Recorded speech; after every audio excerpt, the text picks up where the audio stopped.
Hi, Dove here, and today we're going to do an art review of Daryl Mandryk. I found this guy through this account, Esper. I recommend this account. It's on X or Twitter. And it does or focus a lot on like sci-fi, mecha types of artwork. So if you're interested in this sort of thing, I do recommend following this specific account.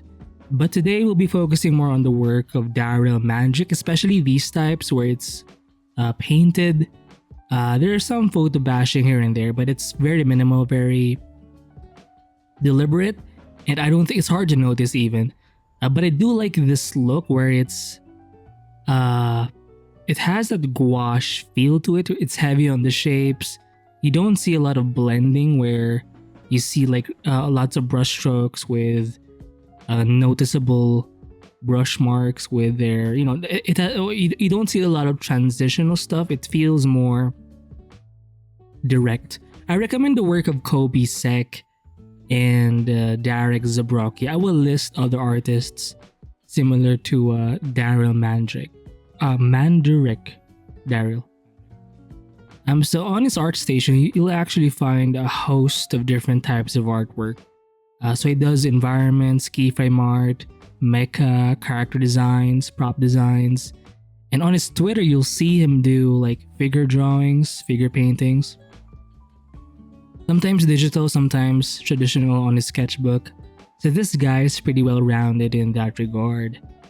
But again, I do like more of the painted stuff, the mecha stuff. Kind of like this one, where yeah, you do have some figures for scale. I do think this is just copied, like the two guys underneath or in the lower third of this image. I think it's just one guy, but one is more detailed than the other. But the point is, for the mecha stuff, if you look at the way he paints it, now this one's pretty old, like 8 years ago. And this one seems actually a bit more finished or a bit more done because obviously of the environment. There is some brush variety in the background. You'll see this sort of branchy brush in the background. In the foreground, also lots of texture brushes being used, lots of smoked atmospheric effects. If you ignore all that, if you focus more on the painting of the mech, it feels like it's rendered in a flat way. I'm not saying it looks flat. What I'm saying is the way it's rendered. It feels like a gouache painting that was done with a flat brush. Do you follow? Very opaque, not a lot of swooshy, blendy, kind of expressive strokes. It's very direct in that regard. And I like that look. It's very kind of like this one again. 9 years ago. I'm kind of happy actually because I think more, his recent work concerning mechs anyway, he's a bit more experimental. And I'll show you some of it in the end. It's somewhere here in my list of artworks, but I think he's using heavy paint or webby paint. It's an online, very niche type of art program.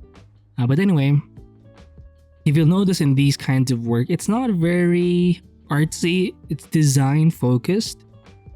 So you don't see a lot of like impressionism, which I am a fan of, but so you do see a bit more clarity with this kind of painting approach. Now you will notice here in the leg, there are some photo textures being used, and it's just part of the concept art design process to kind of save time, right?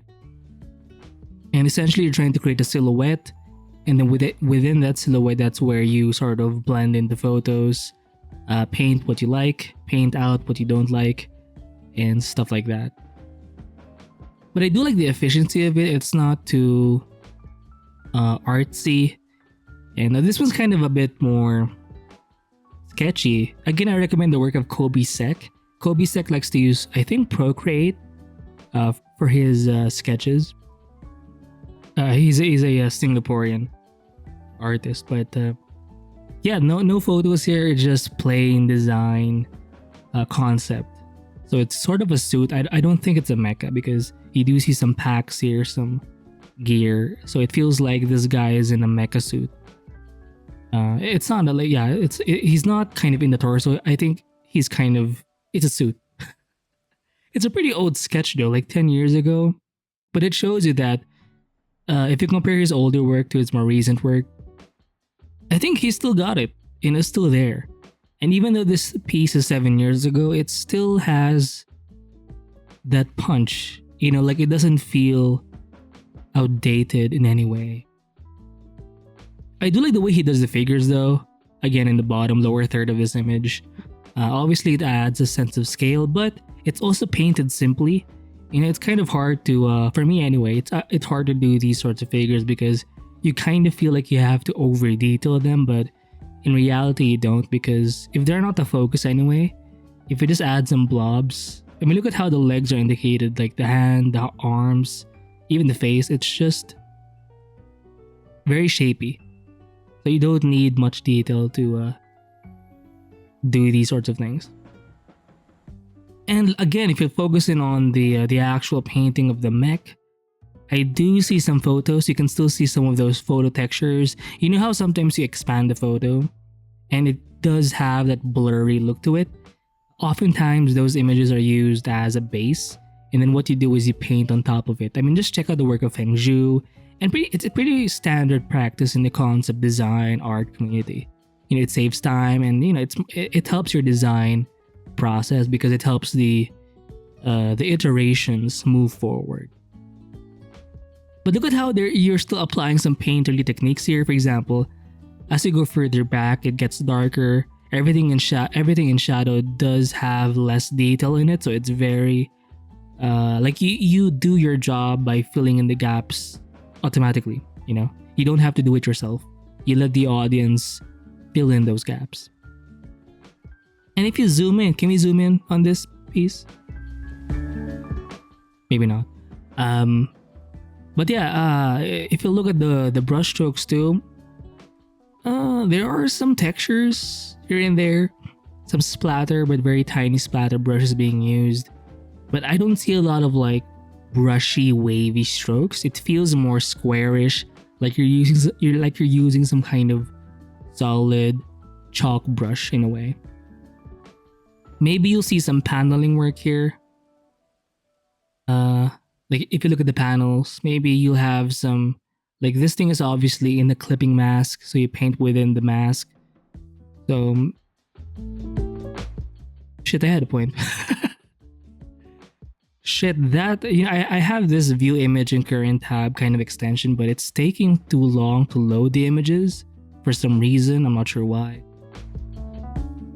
By the way, side note, if you're using Brave browser, is your browser slow? Because sometimes it's fast, but sometimes it's like a fucking, sorry, it's like a turtle, like a tortoise. Turtles are fast on water, but in water anyway. But yeah, sometimes it just loads everything so slowly, and anyway, I like this kind of look. It still has a concept art vibe to it. Check out the work of John Park as well. Though he does focus more on environments, but I think these types of artists really emphasize brush economy. That's a fancy way of saying they don't waste their brush strokes. Just one brush stroke or one big shape to do the job, you know what I mean? So there's less like I think Feng Zhu, although he gets the designs out, just look at any of his paintings. It's more my style, or more my approach, where it's very impressionistic. And sometimes it's hard, if you zoom in, it's hard to see the details. It's hard to see the edges a bit. Although as a mood painting, as a general inspirational kind of concept art piece, I think it works. But it's not very efficient compared to, say, this kind of approach. Look at this. I mean, even though it's still sketchy, a bit impressionistic, it's still deliberate. Like, you can kind of get the gist of what the... I mean, look at how, like, you can't... It's... Look, I have this issue where I'm not very good with details, and oftentimes if I do paint something, it's going to end up kind of like this. In fact, this is already kind of a bit detailed for me. So, if you're in the field, especially in the entertainment industry, these are great, but hopefully for that, or hopefully for this good, someone else can fill in the gaps and make it a bit more detailed, right? But concept wise, as a thumbnail kind of thing, it works. Like you kind of get the major massing of how the legs are formed. The silhouettes are somewhat clear, even if the insides are kind of everywhere. You kind of get it. It's like each one of these is distinct enough, and it looks good, and it still looks painterly, which I do like. I'm still balancing the whole, should I be more design focused or should I be more like painterly focused? Because I guess I'm battling the whole designer versus artist, or designer versus illustrator. I think that's more appropriate. Designer versus illustrator. Because both of them are artists anyway. But yeah. So this one's 4 years ago. The Mecha, it's kind of blocky, but it still has the same approach. A bit more photos used for, the photo bashing aspect of it. But again, we're going to focus more on these types. I think Darek Zabrocki did a tank piece. He has an example of him doing a tank concept art. And I think he used the Abrams tank. It looks like an Abrams tank as like the base point, and then he paints over it eventually. And what you can do is you can basically copy. Let me just bring out my pen here. Ooh, fancy. You can basically copy this, whatever your major thing is, and just do a smaller version of it, right? And reduce the details to make it more, to add more of it, and to obviously make your piece a bit bigger. If it's just this thing with, say, these people, the environment feels kind of small, but by adding this extra guy here, even though it's not super detailed, it kind of extends it further out. So it feels like this tank or this mecha tank is moving in a really wide space. Wow, no shit. But I like it. These types of artwork, I like the way it's blended. You can see some parts of the photo still, like in these areas here. Right? I think this is the major turret. And then you copy it again. So there's like two of them. And then you start painting over. And you don't have to paint over everything. Right? You can be deliberate and smart about where you want to. You can essentially resculpt certain photos to your liking. And maybe don't do this in the beginning if you're struggling with painting, but if you're kind of comfortable with adjusting, changing shapes quickly, I think you're going to have so much fun with photo bashing. Maybe I should do some of these on the channel because it's fun. Because recently I have been going back into Photoshop. So I thought I would fully transition to Clip Studio Paint, but there are just some things that Photoshop does better. Manipulating photos, it's just faster to kind of lasso things. Whenever you do a lasso selection and move things around on Clip Studio Paint, it's so slow. Although the painting, the drawing, it's very seamless in Clip Studio Paint. It hardly ever lags for me, but in Photoshop I have to like be very wary of my browser. I have to like make sure I have basically one tab that's being used at the maximum like level, because if not, my Photoshop just lags. Now here I'm not sure. I do see some smudge tool maybe being used in the background. It's a bit abstract, it's a bit messy, but I like it. It's hard to see the photos anymore and everything seems well blended. Reminds me a bit of Shinku Kim. If you check out, because he has pieces where he just paints his designs out and renders, but sometimes he'll use photos to add a bit of texture to his work and obviously help with the iterative process. So he does have a Twitter account. I think this is where you'll mostly see his like figure drawing, figure painting studies, and he also does a lot of film studies as well, screenshots, keyframes. So he does practice a lot, I guess, and that helps with his. I think it's especially his figure painting and his movie keyframe art for studies. I think it does transfer to his designs, whether character design, creature design, mecha, environments, and obviously I think he does 3D maybe. Although again, I'm more fascinated with his more 2D painting stuff because that's who I am. If you look at these parts right here or these specific paintings, hopefully you can see my pen. I think Kobe's Sek is very close. Like he has a lot of sketch paintings, kind of like these three. So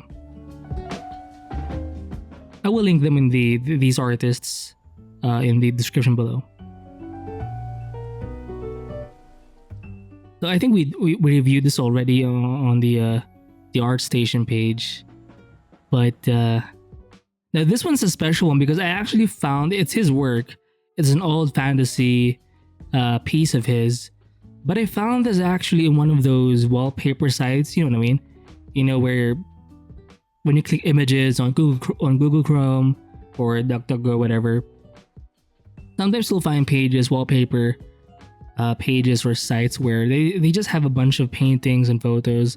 But what's sad is you don't really see the attribution, so it's sort of just lost in the internet, and you don't really know who the artist is. But I'm glad I found this piece because it's a good piece, even though I think it's pretty old. It's still iconic to me, and it's a nice looking wallpaper, right? Yeah, you can still see the more painterly aspects in his work, and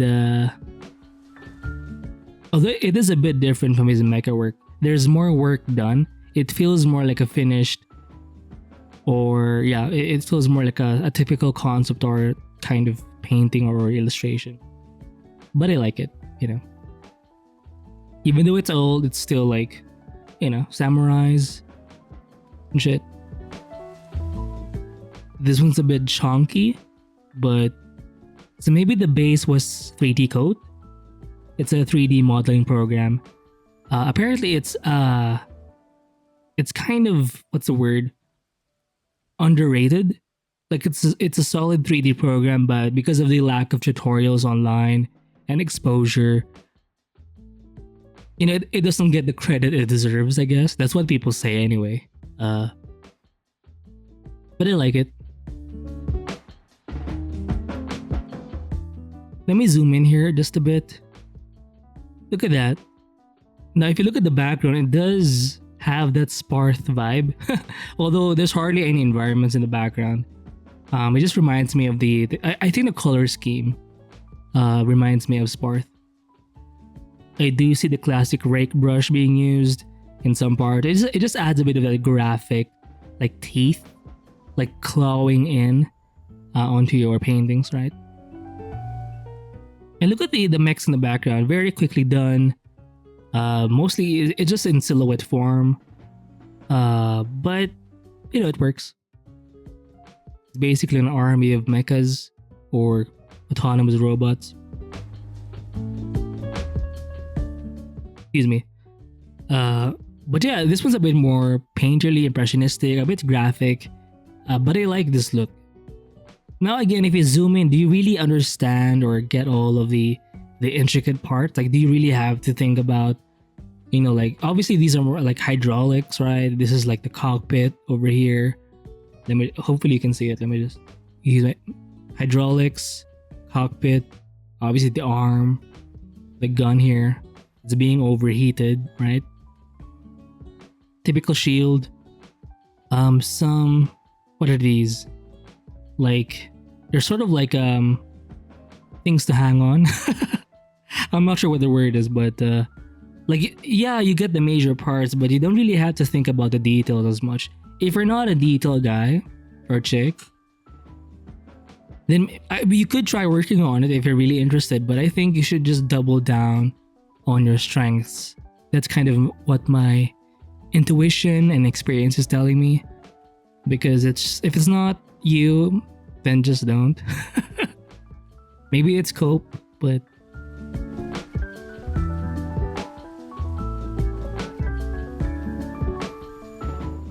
oh, I think we reviewed this piece already. By the way, I do have some coffee.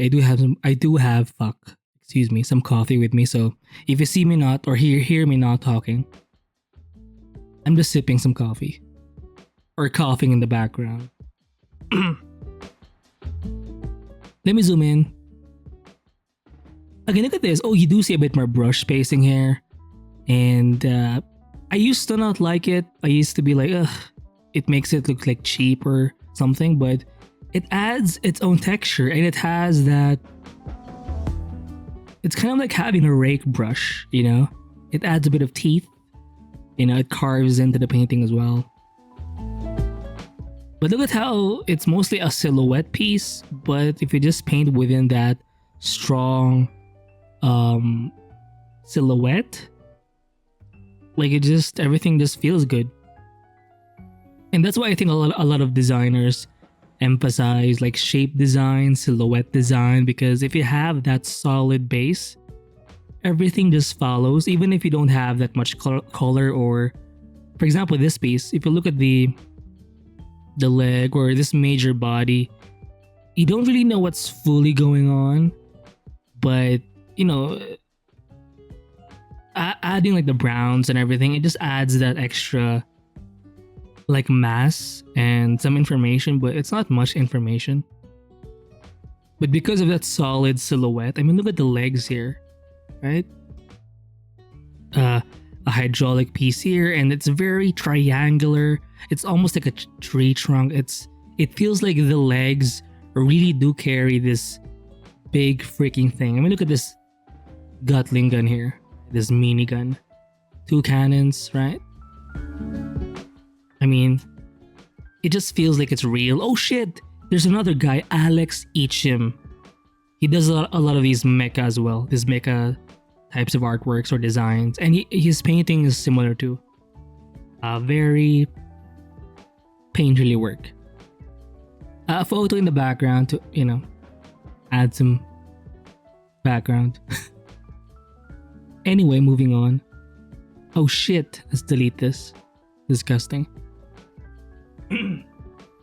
Oh shit, this guy's a big boy. So we have a chick here. Oh, it looks like a chick. The background is pretty simple. Not many texture brushes. Maybe in the foreground just a bit to indicate or suggest sand. But that's it. And look at that. I do like the lighting stuff too. Let me just zoom in here. Can we zoom in? Right? Oh shit. What's going on? Look at that. Oh, look at that. I do see some photo textures being used. It just adds, it saves time with the details, you know, and it does add some texture, like the base photo textures. You don't have to always paint over it because it just works to add in those extra stuff, and it makes your designs look more real and more full. If it's all just painterly strokes, it can work, but oftentimes it feels more conceptual and artsy, which is good. But if you want that more design kind of vibe, like, oh, like this shit is legit or realistic, if you want to add that realism, add those photo textures. I mean, look at this. Photo texture here in some parts, but in some parts, let me just use my photo textures right here, and then in some parts it's just like a basic flat kind of shape with hardly any texture. So you see this sort of back and forth dichotomy, duality. Ooh, big words. And it's all like spread out in the design in the photo. It doesn't all have to be like super consistent. You know, you can dribble it wherever you want to dribble it on. And again, if you zoom out, you can kind of get the mass of the legs, right? The calves, the quads. Even though it's not super accurate, if you focus on the bigger shapes, the bigger masses, it's enough to get your point across. And if you're this kind of guy or this kind of artist, then so be it. Don't try to be, if you're not good with the details. Because I do see a lot of like concept art stuff, illustrations, designs, where it's so like the line work is so heavy. That's great, but if you're not that guy or that artist, then just accept it. So some studies here, late night sketches. Oh shit, it's been 25 minutes. I need to I'm only halfway done apparently, but so he has a lot of stuff like this. I want to go to his more earlier or recent stuff because he does play. I think this is from the Saving Private. Oh shit, it's inspired by the film Saving Private Ryan, I'm assuming. But it has a mechas in it. So maybe it's a study from the film, but you just kind of I think these types of studies or those kinds of studies, they help make things fun. You watch a movie and then you imagine something in that movie. You try to exaggerate, subtract something, add something. I think these types of approaches help it keeps studying, or that process of studying, just fun. And obviously by doing that, you're going to be more consistent with your art. Oh, this one reminds me a bit of James Paick. He works with John Park, I believe, in Brainstorm. It's a school, an online / I think there is an actual like base for the school. Yeah. But yeah, typical concept art painting stuff. Some photo textures in the background, but it's mostly painted. And just by adding those shadows, right? Where is it? Look at that. The soft shadow, it adds a bit of atmosphere to your work. And depth, right?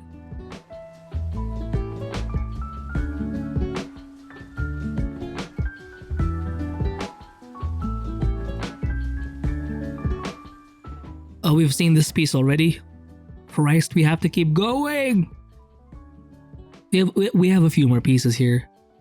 It's the same thing, similar thing. Let me just find the more recent ones. I think we're past halfway. So this one's interesting. It's a quick one. Conan the Barbarian vibes. Or some kind of caveman, whatever. Or Tarzan maybe. And look at the way he paints his mechs. And now look at the way he paints this human figure. It's still the same way. It's very opaque. You don't see a lot of like opacity in his brushes. I do think it looks kind of gouache. If you've ever seen someone paint with gouache. Excuse me. It has this kind of look to it.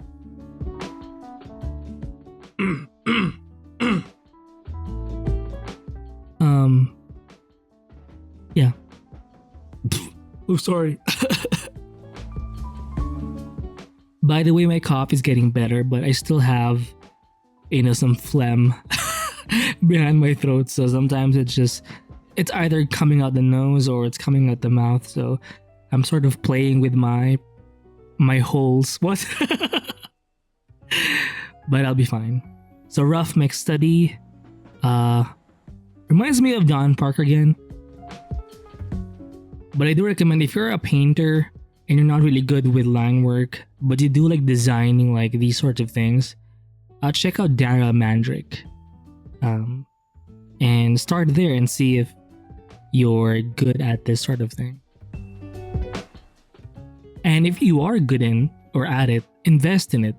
Do a bunch of paintings in this way, because he has a lot of these, and given the amount of these sorts of illustrations or artwork, like it's almost impossible to deny his supremacy in this. Look at this character, I like it. Although I'm focusing more on the mecha stuff. Look at how you do see some photo textures. But look at how the brushwork, it feels so playful. Even the way the face is done, like the eyes, the shadow, like you illustrate the facial features via the shadow instead of drawing out the eyes and the eyebrows. And I think that's the advantage of having a painting background. You don't have to always worry about contours. You can just worry about values instead and shapes. And I think it helps tackle big things way faster than contour drawings. For details, contours are great, line work is great, but quick concepts, big ideas, you have to have a painting background. Even the way the folds are done, it's very suggestive, very impressionistic. These types of artworks or illustrations are really my sort of vibes. So, yes. Oh shit, we're at 30 minutes now. We're close, so F it. This one, I'm reminded of another artist, Lu something, but obviously I can't remember his name. I will link it. I will try linking it in the description below as well. He has some work like this where it's a mix of... This one does seem way more painted. I don't see a lot of photo textures being used. Maybe some for the smoke, but that's it. I like it. I like the mood.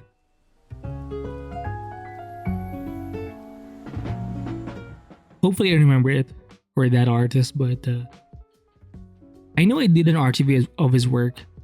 Oh yeah, so by the way, some of his more recent work involves using the app Webby Paint or Heavy Paint. I will link it to in the description below. I think right now it's called Webby Paint. I'm not sure, but it's a pretty interesting app. I have tried it, but it's so slow for me. So hopefully if you have a strong laptop or PC, whatever, try using this app, this painting illustration app.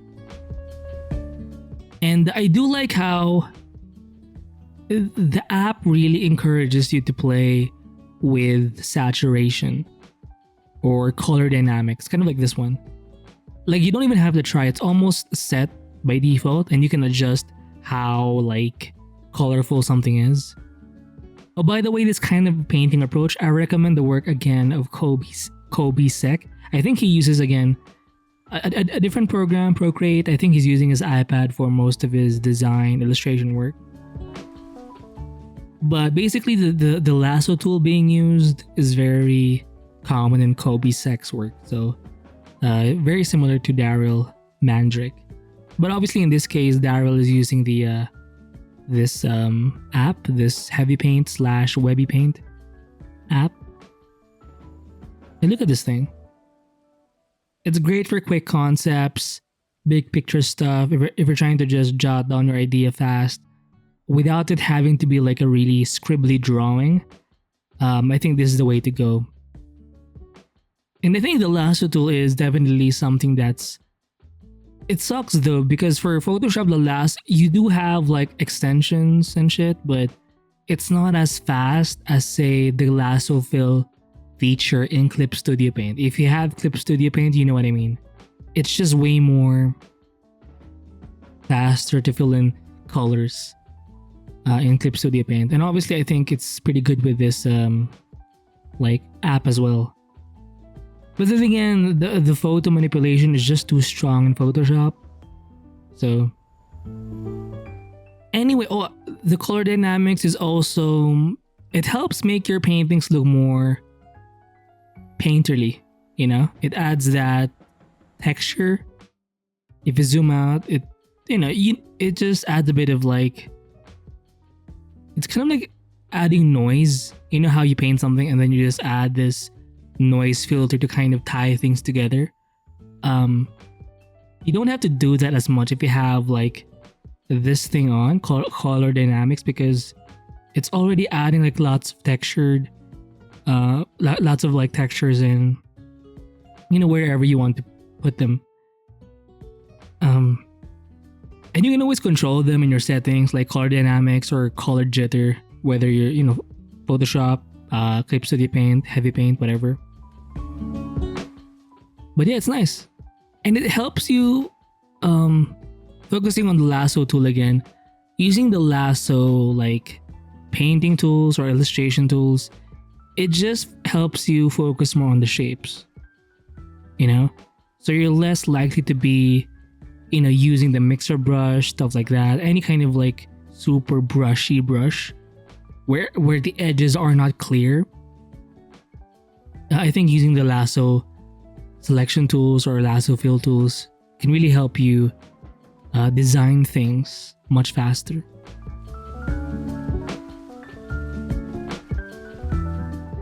We're almost done, by the way, so bear with me, ladies, gentlemen. This one's more atmospheric because you have some stuff in the background, but he really likes adding the minigun in his work. I'm not sure if this grass thing is a brush. I think it is. It does feel more cinematic. Let me just load some of the tabs here. Oh yeah, he has a lot of these figure paintings, and yeah, lots of pinup girls in his Twitter page, especially, and I like it, and I think it's a great contrast to his more mecha stuff because obviously mecha is more like hard surface, strong edges. But humanoids, especially like female like figure stuff, it's more softer, more kind of sensual, less harsh, and it's just fun. I like the background. I kept simple, but you can kind of get the mass of the bushery. Is that a word? Bushery of the foliage. Oh shit, foliage. Yeah. Foliage. Look at the hand. Is it even defined? Like you don't even have to define each finger, right? But as you can see by the way the shapes are done, I think he's using the selection lasso thing. Again, in this case it's heavy paint. So he likes playing a lot with this app, and I think the results are nice. The app itself has a strong the lasso selection type of look. It does that pretty well, but also the brush variety. It has a lot of effects. So if you're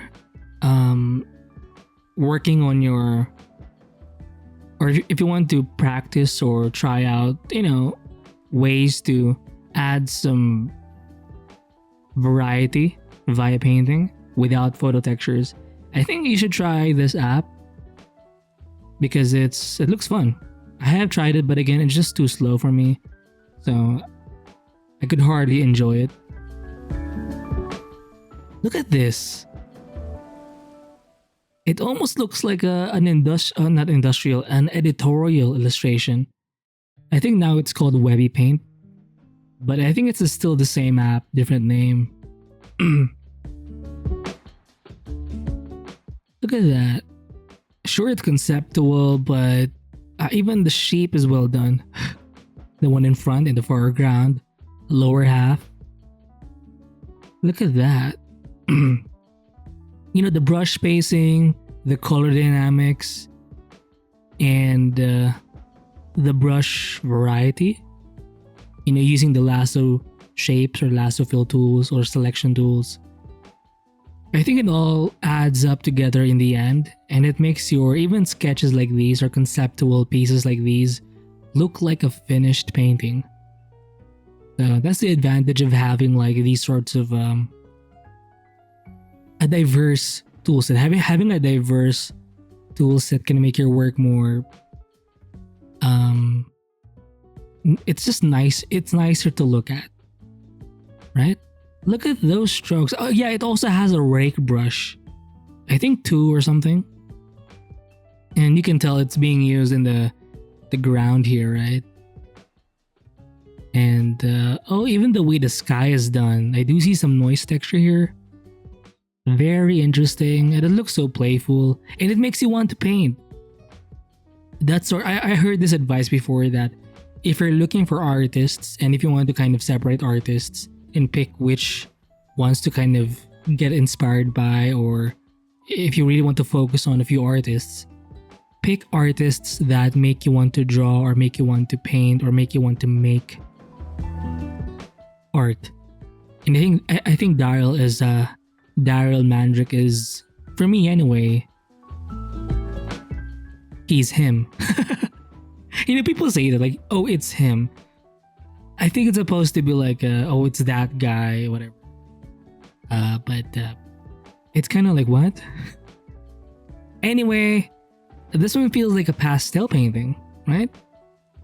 Because of the noise, I guess. But look at that brush variety here. The likeness, I think he got it. It really looks like the guy from the this guy's from the Predator film, the first one, with Arnold Schwarzenegger. Again, it's a film study and it's fun. So do a film study, play with this app or maybe Photoshop, Clip Studio Paint, and just have fun with colors. Although it's going to be easier in the heavy paint or webby paint because the tools are right out in front and you're not really distracted with any other like Photoshop feature or Clip Studio feature. It's very straight to the point. So, but it looks fun looking at this sort of piece or study. It's just the hue variety, the shape variety. It's so diverse, textured and everything. But yeah, so we're almost done. We have like 3 pieces left. So it's been 40 plus minutes. Same design thing here. Webby paint. Comfort food, not sure what that means, but maybe it's the once you start doing these sorts of things, you're not gonna stop because it's very addicting and it's just fun to do, fun to look at as well. Now for this one is a character design. Reminds me of, it's a game. You know that game where the chick with the glasses with the yellow tight pants? She's basically a meme now. She has like pictures, memes of her butt. Forgot that game, but anyway, I think there's like a gorilla in that game or something. Anyway, this one is a mix of Infinite Painter. I think that's an app on the iPad, and Webby Paint. So I'm not sure of the process, but it's the same way, same approach. Lasso, lots of lasso fill being used. But the thing is, the edges are going to look a bit more sharp when you do use any kind of lasso related tool. And it almost feels like a collage piece. Like if you look at the way the background is done, it looks cut up. Like if you've ever like done a collage traditionally, taking out magazine or cutting out magazine pictures and stuff. It has that same vibe where it's a bit sharp and messy, but it has its own appeal, I guess. And I like it. So this one's more recent. Look at that, right? If you zoom in, it's so like, yeah. There's way more color dynamics, color jitter in the background and even in the grass. But the character itself is almost muted in contrast to everything around it. Even the sling here, there is some color dynamics, but it's desaturated. So most of the saturated parts are under the yellow part, where it's being hit by the sun coming from the right side. So it's sort of a balance of fight. Essentially, look at this. Let me just bring out the pen here. These are the warmer parts. The sun is coming from here, right? And then on this side, we have the blues. The cool. So it's a fight between the warms and the cools. But that's just the character. If you look at the background again, the grass here is warm. Further in the back, it's cool. So nice play of contrasts here. Um, let me just delete this. I can't see it anymore. But look at that. Look at that painting. Okay, this is our last piece. I think it's still heavy paint or webby paint as well. And you can tell by the brush stroke. It's very unique to that app. But yeah, this one feels more like a Conan again. Barbarian kind of concept art fantasy game-ish. We have some eagles here. Some blood. But again, that lasso selection tool, it's very iconic, and it looks like a graphic, like comic. It has a comic book vibe, you know. Although more for a cover, not necessarily for like the pages or the sequential art. More like cover types of yeah. So that's it for this art review of Daryl Mandryk. Christ, it has been 45 minutes. This is a long video, by the way. So I'm not sure. Yeah, I'll post this anyway. So yeah, check out his work. Follow him on ArtStation, Twitter, and check out Esper, the sci-fi mecha page on X or Twitter. I will also be linking similar artists, kind of like this guy. And yeah, hopefully you've gotten inspired by this portfolio of his. I do recommend the more painterly stuff with, because obviously that's kind of my thing. But yeah, check his work out, and I'll see you in the shit. Let me just what's the takeaway from this episode? Well, I do like the paintings, but aside from that, like what's the action? What's the actions step or step action? What's the call to action? Fuck. What's the call to action? I guess kind of like the previous artist we studied, Rintaro Kimura or something. In his case, he's using more of the round brush. For Daryl, he's using more of the, I guess the major thing would have to be the lasso selection. You'll see it more in his mecha, some characters, but mostly mecha, or like mecha suit types of concepts or designs. So I guess be more free, or continue that freedom aspect, whether it's using a basic round brush or using more non-traditional, non-typical types of tools.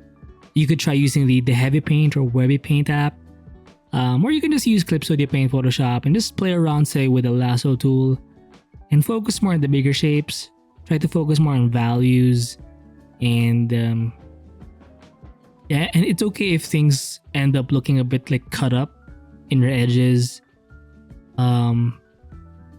Draw, illustrate, paint in the way that feels right to you, and just have fun, because that's what I also see in Daryl's portfolio here. He's having fun with his designs and his concepts. Yeah, hopefully this video helps you in some way, and I'll see you in the next one. Bye.